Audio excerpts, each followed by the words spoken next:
আমাদেরও একটা দায়িত্ব আছে। আমি শুধু পলিসি ওনাদেরকে দোষ দিব, পলিসি মেকার বা প্ল্যানার তা না। আমরা যেটা করি, আমরা বিভিন্ন সময় আপনারা সরকারের সাথেও কিন্তু অনেকগুলো সরকারের সাথেও কাজ করেন। করি, সেটা তো আমরা সরাসরি সম্পৃক্ত থাকি অনেকগুলো কাজে। আবার আমরা যেটি ওয়ার্কশপ করি, সেখানে পলিসি মেকাররা আসে, আমাদের রিপোর্ট দেই বা পাবলিকেশন করি। তো অনেক সময় আসলে প্ল্যানিং পলিসির সমস্যার থেকেও বেশি দেখি আমরা ইমপ্লিমেন্টেশনের জায়গায় একটা বিশাল ঘাটতি।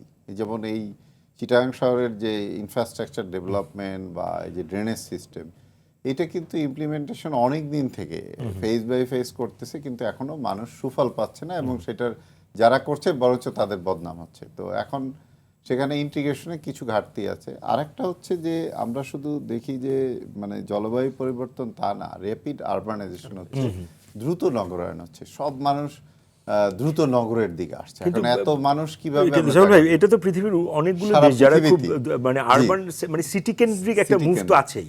তো এর ফলে হচ্ছে কি, আপনার 2050 সালে 2/3 মানুষ সিটিতে থাকবে।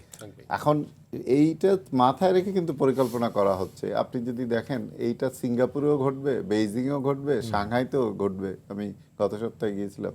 তো তারা আগের থেকে বুঝতেছে যে তার এই ড্রেনেজ সিস্টেম কিভাবে, ওই যেটা ইঞ্জিনিয়ার মাহফুজ ভাই বললেন, দুদু ভাই বলছেন, যে আসলে সরকারের সদিচ্ছার সাথে মানুষের সম্পৃক্ততা যেমন থাকে, আবার আমরা সবকিছু চাই যে একটু মানে সুবিধা পেলেই খাল বিল নদী নালা এগুলি দখল করে মনে করছি আমি খুব প্রফিট, কিন্তু আমার পরবর্তী জেনারেশন কিন্তু ওই বন্যার পানিতে আটকে যাচ্ছে। আমরা দেখেন ডিএনডি প্রজেক্ট বলেন, ঢাকাতেও একটু বৃষ্টি হলেই তো এই যে একটা মানে জনগণের একটা চেতনা, আর হচ্ছে আমরা প্ল্যানিং করতে পারছি না, প্ল্যানিং করলেও সেটা ইমপ্লিমেন্ট করছি না। তো আমরা যদি এখন থেকে পরিকল্পনা করি যে এটা মানে ওয়েটল্যান্ড, এটা ড্রেনেজ জোন, এটা খাল, এবং সেটাকে রক্ষা করা, ইমপ্লিমেন্টেশন না করলে কিন্তু পরবর্তীতে এই ধরনের বৃষ্টি আরও হওয়ার সম্ভাবনা আছে ক্লাইমেট প্রজেকশনে। তো নগরায়ন যদি আমরা সেভাবে করতে পারি, নেচারকে প্রিজার্ভ করে, যেটাকে এখন বলা হয় নেচার বেসড সলিউশন, সেগুলো রেখে যদি করি, তাহলে আসলে একটা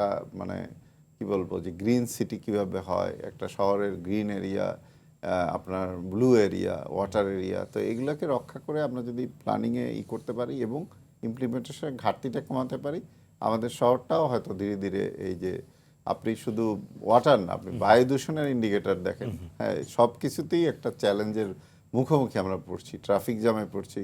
তো এই নগর পরিকল্পনার একটা বিরাট গুরুত্ব নিয়ে করতে হবে, এবং পরিকল্পনাটা আমি মনে করি যে ইমপ্লিমেন্টেশনে একটা মানে ভালোভাবেই